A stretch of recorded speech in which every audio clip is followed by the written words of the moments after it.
Bismillahirrahmanirrahim. Assalamualaikum warahmatullahi wabarakatuh. Perkenalkan, kami dari kelompok 8 yang beranggotakan saya Laizah Zanur Nur Enisa Putri, NIM 192121063. Kemudian yang kedua ada saudari Isna Diana dengan NIM 192121064. Kemudian yang ketiga ada saudari Huda Aisyah Amrin dengan NIM 192121065. Dan yang keempat ada saudari Eka Levin Aprilia dengan NIM 192121069. Pada kesempatan kali ini kami akan mempresentasikan materi dengan tema kewarisan Islam di Pengadilan Agama di Indonesia. Langsung saja untuk pembahasan yang pertama, yaitu mengenai kewenangan pengadilan agama dalam hal kewarisan di Indonesia. Wewenang atau juga bisa disebut dengan kompetensi di dalam lembaga peradilan, yaitu kewenangan untuk mengadili suatu jenis perkara dan atau dalam wilayah hukum tertentu.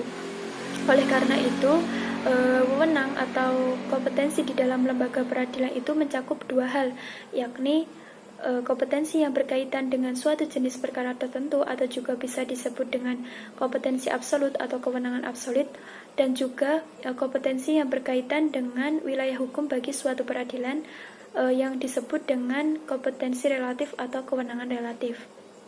Nah, kewarisan di sini berarti salah satu jenis perkara yang diadili di pengadilan agama dan merupakan dalam kewenangan absolut. Nah, di dalam pengadilan agama ini proses pemberian keadilan itu berdasarkan hukum agama Islam kepada orang-orang yang Islam juga, yang dilakukan di pengadilan agama dan pengadilan tinggi agama. Pengadilan agama merupakan salah satu badan peradilan yang menyelenggarakan penegakan hukum dan keadilan bagi rakyat dalam perkara tertentu antara orang-orang yang beragama Islam di bidang perkawinan, waris, wasiat, hibah, wakaf, zakat, infak, sedekah, dan ekonomi syariah. Kemudian kewenangan pengadilan agama dalam bidang kewarisan itu disebutkan dalam pasal 49 ayat 1 huruf B, yakni meliputi yang pertama, penentuan siapa saja yang menjadi ahli waris, yang kedua penentuan harta peninggalan, yang ketiga bagian masing-masing ahli waris, dan yang keempat melaksanakan pembagian harta peninggalan. Kemudian dalam pasal 49 ayat 1 Jo penjelasan umum angka 2 alinea ketiga itu telah ditentukan bahwa salah satu asas sentral dalam undang-undang ini yaitu asas personalitas keislaman, yang berarti asas personalitas keislaman ini dalam bidang perdata kewarisan yang meliputi seluruh golongan rakyat yang beragama Islam. Kewenangan ini mengadilinya tunduk dan takluk pada lingkungan peradilan agama, bukan kepada lingkungan peradilan umum. Jadi luas jangkauan untuk mengadili lingkungan di pengadilan agama itu ditinjau dari subjek pihak yang berperkara yang meliputi golongan rakyat yang beragama Islam. Berdasarkan pasal 49 UU nomor 3 tahun 2006 tentang perubahan atas UU nomor 7 tahun 1989 tentang peradilan agama yang menetapkan asas dasar atau sentral yaitu personalitas keislaman, sehingga hal tersebut membawa konsekuensi hukum bahwa masalah kewarisan bagi orang Islam atau setiap orang Islam, bila terjadi sengketa kewarisan, maka kewenangan untuk mengadili hal tersebut yaitu berada pada pengadilan agama, bukan pengadilan negeri. Jadi berdasarkan asas ini telah tidak ada lagi pilihan hukum dan telah jelas juga bagi yang beragama Islam itu di pengadilan agama dan bagi yang beragama non-Islam itu di pengadilan negeri, sehingga tidak lagi melihat mau tunduk kepada hukum yang mana, apakah hukum adat atau hukum Eropa, karena permasalahan di sini itu dilihat dari personalitasnya. Kemudian penetapan ahli waris untuk yang beragama Islam itu dibuat di pengadilan agama, yang dasar hukumnya yaitu pasal 49 huruf B UU nomor 3 tahun 2006 tentang perubahan atas UU nomor 7 tahun 1989 tentang peradilan agama. Sedangkan penetapan ahli waris yang beragama selain Islam itu dibuat oleh pengadilan negeri, yang dasar hukumnya itu pasal 833 KUH Perdata. Pengadilan negeri itu memeriksa perkara waris yang tunduk kepada hukum waris BW dan hukum waris adat. Kemudian Undang-Undang Nomor 7 Tahun 1989 tentang Peradilan Agama itu merupakan salah satu produk hukum yang bersumber dan berdasarkan atas UUD 1945 dan Pancasila, serta berorientasi pada hukum nasional, yaitu unifikasi hukum, dan hanya mengenal satu golongan penduduk, yaitu warga negara Indonesia, dengan prinsip persamaan hukum dan pemerintahan Republik Indonesia. Akan tetapi masih ada pluralisme hukum, khususnya dalam bidang hukum waris, karena belum terbentuknya hukum waris nasional. Maka dalam hal ini oleh pembentuk Undang-Undang Pasal 49 Undang-Undang Nomor 7 Tahun 1989 tentang Peradilan Agama dilakukan perubahan pada ayat 1, yaitu dengan meniadakan opsi hukum atau pilihan hukum, atau juga bisa disebut dengan choice of law, sebagai pemecah masalahannya atau penyelesaian masalahnya. Maka dengan ditiadakannya opsi hukum ini dalam pasal 49 ini, seluruh warga negara Indonesia yang beragama Islam, baik keturunan Eropa, baik keturunan Tionghoa sampai keturunan Bumiputra, akan diberlakukan sistem hukum menurut ketentuan hukum waris Islam dalam penyelesaian perkara warisnya. Dengan demikian, maka hukum waris BW itu berlaku bagi warga negara Indonesia yang non-Islam, baik keturunan Eropa maupun Tionghoa, dan menjadi kewenangan pengadilan negeri. Sedangkan hukum waris adat itu berlaku bagi warga negara Indonesia Bumiputra atau warga negara Indonesia asli yang beragama non-Islam, dan menjadi kewenangan pengadilan negeri juga. Kemudian hukum waris Islam berlaku bagi warga negara Indonesia keturunan Eropa, keturunan Timur Asing Tionghoa, keturunan Timur Asing lainnya, serta Bumiputra atau penduduk Indonesia asli yang beragama Islam, dan menjadi kewenangan pengadilan agama. Cukup sekian dari saya, selanjutnya akan dilanjutkan oleh Saudari Isnadiana. Assalamualaikum warahmatullahi wabarakatuh. Bismillahirrahmanirrahim. Perkenalkan, nama saya Isnadiana, NIM 192121064. Di sini saya akan melanjutkan penjelasan dari Mbak Laiza. Di sini saya akan menjelaskan tentang kewarisan Islam di Indonesia. Masuknya ajaran Islam ke Indonesia melalui para saudagar dan pedagang dari Arab, serta peran dakwah para wali dan memberi peraturan kepada masyarakat mengenai berbagai syariat dalam kehidupan, termasuk tata cara pewarisan menurut ajaran Islam. Pewarisan menurut hukum Islam mengatur mengenai asas pewarisan, syarat dan rukun waris, ahli waris, dan pengaturan mengenai besaran bagian warisan yang diterima ahli waris. Bersumber dari Al-Quran, hadis, ijma, dan ijtihad. Pewarisan menurut hukum Islam berkembang dalam kehidupan masyarakat Indonesia hingga diundangkannya kompilasi hukum Islam sebagai suatu penerapan hukum Islam di Indonesia. Tidak terkait mengenai pewarisan dalam hal diterapkannya hukum Islam dan kompilasi hukum Islam, masyarakat memiliki pilihan hukum yang dapat diberlakukannya dalam suatu urusan perdata di antara mereka.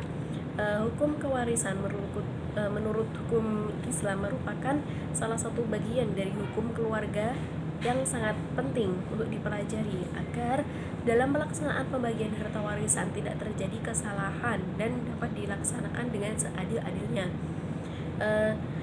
Dengan mempelajari hukum kewarisan Islam bagi umat Islam akan dapat menunaikan hal-hal yang berkenaan dengan harta warisan setelah ditinggalkannya oleh pewaris dan disampaikan kepada ahli waris yang berhak untuk menerimanya. Kemudian kematian seseorang itu membawa dampak kepada berpindahnya hak dan kewajiban kepada beberapa orang yang ditinggalkannya, yang disebut dengan warosah, yakni ahli waris dan wali. Dalam kompilasi hukum Islam Indonesia, yang dimaksud dengan hukum kewarisan Islam itu hukum yang mengatur tentang pemindahan hak pemilik harta peninggalan pewarisan, menentukan siapa-siapa yang berhak menjadi ahli waris dan berapa bagiannya masing-masing. Dengan demikian, hukum kewarisan Islam adalah hukum yang mengatur tentang segala sesuatu yang berhubungan dengan peralihan hak dan kewajiban atas harta kekayaan seseorang setelah meninggal dunia.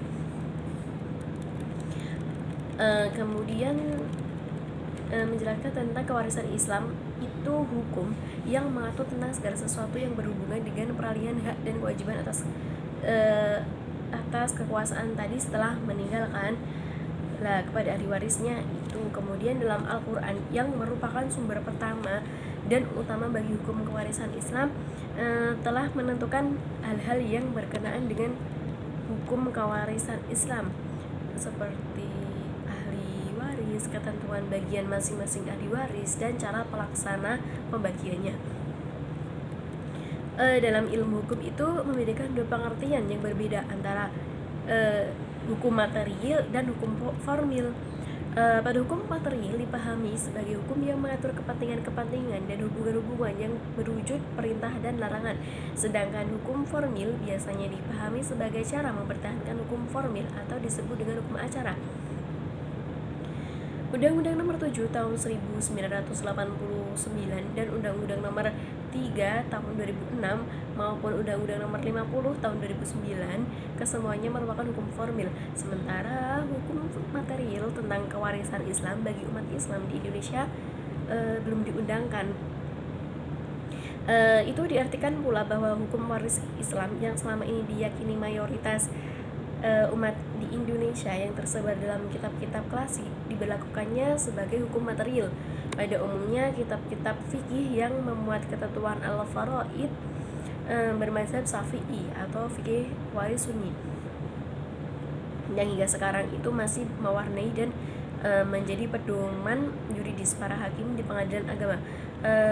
Biasanya kitab-kitab yang digunakan itu seperti Al-Bajuri, Tufah, Fathul Mu'in, habis itu Fathul Wahab, dan lain-lain. Kitab-kitab tersebut itu bersesuaian dengan surat edaran Biro Peradilan Agama Departemen Agama sebagai pelaksanaan PP nomor 45 tahun 1957 tentang pembentukan peradilan agama di luar Jawa dan Madura. Dikemukakan bahwa untuk mendapatkan kesatuan hukum dalam memeriksa dan memutus perkara, maka hakim peradilan agama dianjurkan agar menggunakan sebagai pedoman hukum yang bersumber dalam kitab-kitab tersebut. Kemudian untuk mengkodifikasikan, maka telah diupayakan dibuat suatu pedoman yang dikenal dengan kompilasi hukum Islam sebagai hasil lokakarya para yuris Islam Indonesia yang dituangkan dalam Inpres nomor 1 tahun 1991 yang itu merupakan fakta kebenaran fikih mazhab Sunni, tetapi di sini versi Syafi'i. Setidaknya harus diakui pada bagian tertentu di dalamnya masih ditemukan ruang kosong yang memerlukan refleksi pemikiran baru dalam rangka penyesuaian dengan kondisi-kondisi di Indonesia. Dan itu antara lain tentang ahli waris, pengganti, dan persoalan wasiat wajibah yang sebelumnya itu tidak dimuat dalam kitab-kitab klasik. Dengan adanya KHI ini memudahkan bagi hakim-hakim pengadilan agama untuk menyelesaikan sengketa waris bagi umat Islam. Nah, meskipun rujukannya langsung pada KHI tidak merupakan kewajiban langsung pada bagi para hakim, namun setidaknya mereka itu telah dijadikan pedoman justisia sebagai hukum material umat Islam bagi para hakim dalam menyelesaikan sengketanya. Dalam pasal 171 huruf B menegaskan mengenai masalah definisi pewaris sebagai orang yang telah meninggal dunia dengan meninggalkan harta peninggalan di masa pada saat meninggalnya atau yang dinyatakan meninggalnya berdasarkan putusan pengadilan agama Islam. Meninggalnya ahli waris dan harta peninggalan itu ketentuan seperti ini tidak berbeda meninggal di mata hukum. Meninggalnya dapat dibuktikan secara hukum, ia dapat dipersaksikan dan disangsikan akan kematiannya. Sebaliknya, meninggal karena adanya pernyataan berdasarkan putusan pengadilan agama adalah meninggalnya secara hukmi, yakni selama ini sebagaimana yang berkembang dalam fikih Islam. Seorang yang dikatakan meninggal adalah baik meninggalnya secara hakiki atau hukmi maupun takdiri. Kematian yang bersifat hakiki itu meninggalnya dengan sebenarnya dan dapat dibuktikan secara nyata serta dapat dipersaksikan secara faktual. Sedangkan kematian yang bersifat hukmi itu kematian yang berdasarkan putusan resmi yang dikeluarkan oleh pengadilan agama terhadap perkara yang diajukan kepadanya. Dengan kata lain, putusan dimaksud merupakan hasil penilaian para hakim agama berdasarkan fakta yuridis. Koleksi hukum Islam yang dapat dijadikan rujukan para hakim masih mengacu pada khazanah pemikiran hukum pada masa lampau. Di antaranya adalah terhadap kasus orang mafqud. Mafqud itu orang hilang atau karena asir di tangan musuh. Maka dengan menerapkan masa hilangnya selama 4 tahun dan masa umurnya yang dianggap telah sangat tua di masa kemungkinan hidupnya sangat diragukan, atau dengan memperhatikan modus keberangkatannya atas berbagai fakta tertentu sehingga ia dipersangkutkan secara hukum telah mati. Oleh karenanya ia disebut dengan istilah mati hukmi. Selain kedua pemahaman tersebut, istilah lain adalah mati takdiri, yakni kematian yang dipersangkutkan secara jelas dan sebab-sebab tertentu secara medis, seperti kasus seorang ibu yang mati karena minum racun sedang dirinya itu sedang hamil. Kasus itu seperti adanya keterangan dokter tentang kepastian matinya terhadap orang yang tidak sadarkan dirinya akibat kecelakaan. Dari ketiga kematian tersebut, macam 3 tersebut, seseorang pewaris yang meninggalkan harta waris dapatlah diwariskan kepada para ahli warisnya. Sedang perkara yang diajukan ke pengadilan agama adalah perkara tentang seseorang apakah ia telah mati atau masih hidup, sebagaimana yang dapat dipahami dalam pasal 717. Sedangkan terhadap seseorang yang telah jelas kematiannya tidak diperlukan lagi keputusan tentang kematian dari pengadilan. Pengadilan di sini pengadilan agama ya.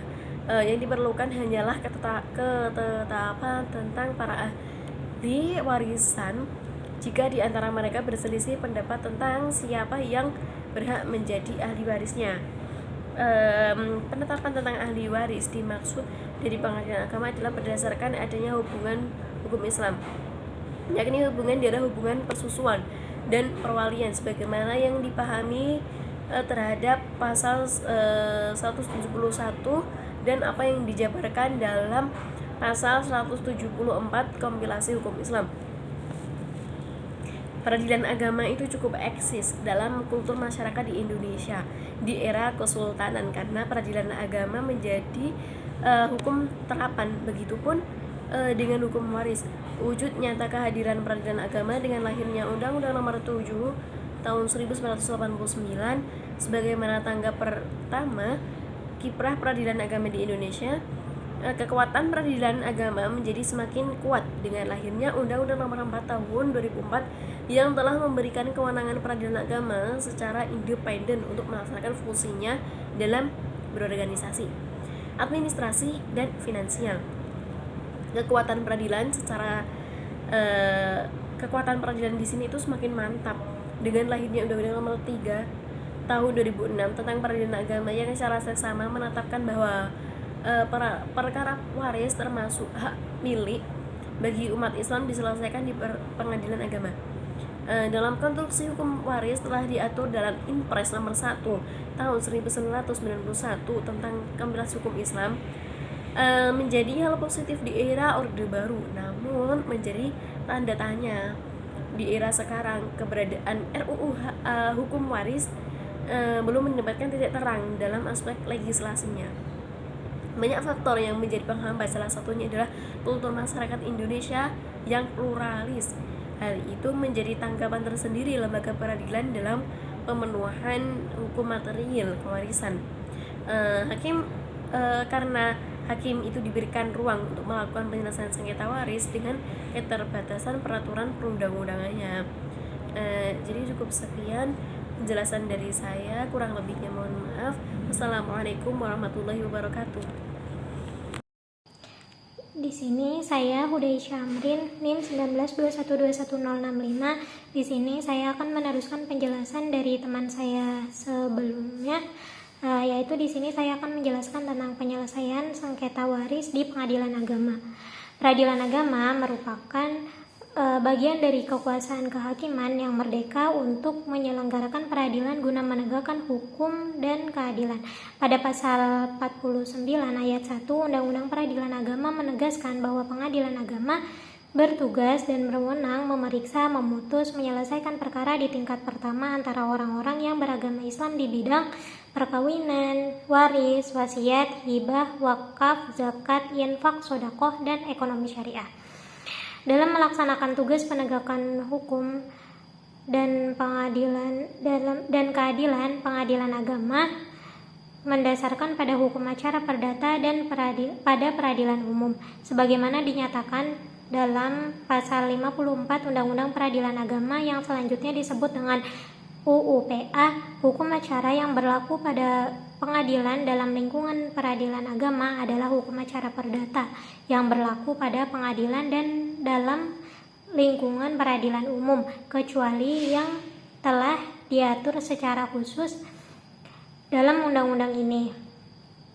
Dalam menyelesaikan sengketa waris, pengadilan agama memiliki kewenangan dalam membantu masyarakat dalam menyelesaikan perkara tersebut. Adapun kewenangan pengadilan agama dalam menyelesaikan perkara yaitu dengan kewenangan relatif yang berkaitan dengan wilayah yurisdiksi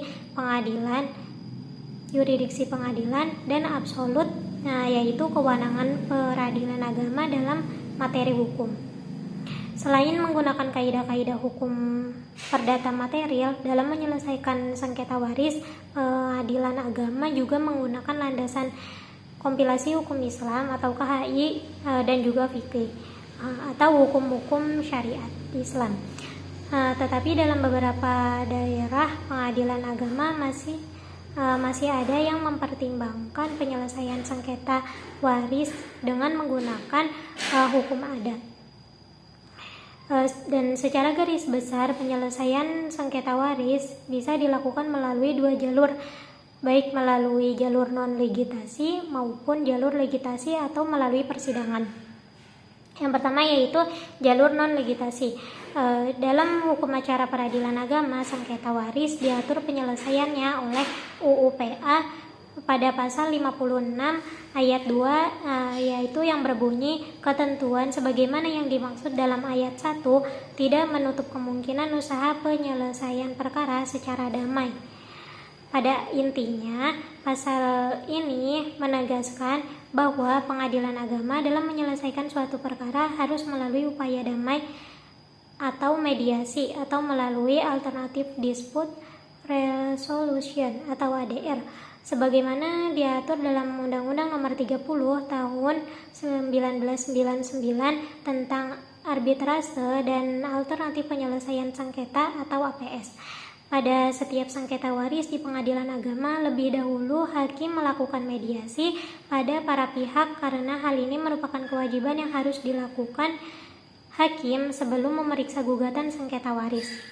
Sesuai ketentuan pasal 5 Perma nomor 1 tahun 2016 bahwa proses mediasi pada dasarnya bersifat tertutup kecuali para pihak menghendaki. Yang kedua yaitu jalur ligitasi atau melalui persidangan. Salah satu badan pelaksanaan dalam penyelesaian perkara waris bagi orang Islam adalah pengadilan agama. Hukum acara peradilan agama dilaksanakan untuk menemukan kebenaran dan keadilan bagi para pihak dengan cara mengajukan permohonan atau gugatan perkara ke pengadilan agama baik secara langsung atau in person atau melalui kuasa, sebagaimana diatur dalam pasal 118 HIR. Pada dasarnya, hakim di pengadilan agama bersikap pasif, artinya hakim tidak mencari-cari perkara kewarisan atau perkara lain di masyarakat, melainkan hanya menunggu perkara yang masuk lalu diperiksa, kemudian dilakukan mediasi atau diputus melalui pengadilan sesuai hukum acara yang berlaku. Prinsip musyawarah untuk mencapai perdamaian lebih utama dalam penyelesaian perkara perdata. Maka setelah persidangan selesai, tercapailah putusan hakim atau putusan atau vonis yang merupakan produk pengadilan agama. memuat perintah dari pengadilan kepada pihak yang kalah untuk melakukan sesuatu atau untuk melepaskan sesuatu. Perintah dari pengadilan ini jika tidak diikuti dengan sukarela, maka dapat diperintah untuk dilaksanakan secara paksa atau eksekusi. Apabila salah satu pihak merasa belum mendapatkan keadilan atas putusan yang diterimanya, maka ia dapat mengajukan upaya hukum biasa melalui banding pada pengadilan tinggi agama maupun kasasi pada Mahkamah Agung, dan upaya hukum luar biasa apabila ditemukan bukti baru atau novum melalui peninjauan kembali atau PK pada Mahkamah Agung. Semua upaya hukum tersebut diajukan melalui pengadilan agama yang memutus perkara. Mungkin ini dari saya dan akan diteruskan kesimpulan oleh teman saya selanjutnya. Akan sedikit menyimpulkan apa yang sudah dijelaskan oleh teman-teman saya. Yang pertama, penyelesaian kewarisan bagi masyarakat non-Islam tidak lagi bingung mau tunduk terhadap hukum yang mana.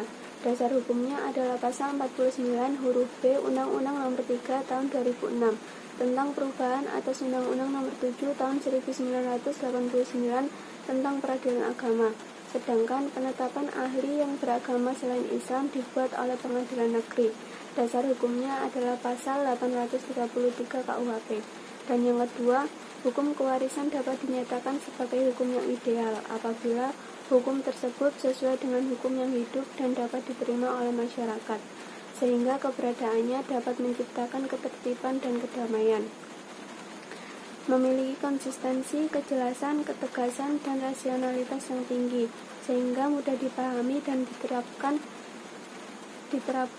di segala ruang dan waktu, terutama oleh aparat penegak hukum, dan memiliki peluang besar terlaksana penegakannya, serta memiliki kekuatan yang mengikat bagi semua pihak, sehingga kesadaran hukum masyarakat dan bangsa Indonesia relatif terlaksana.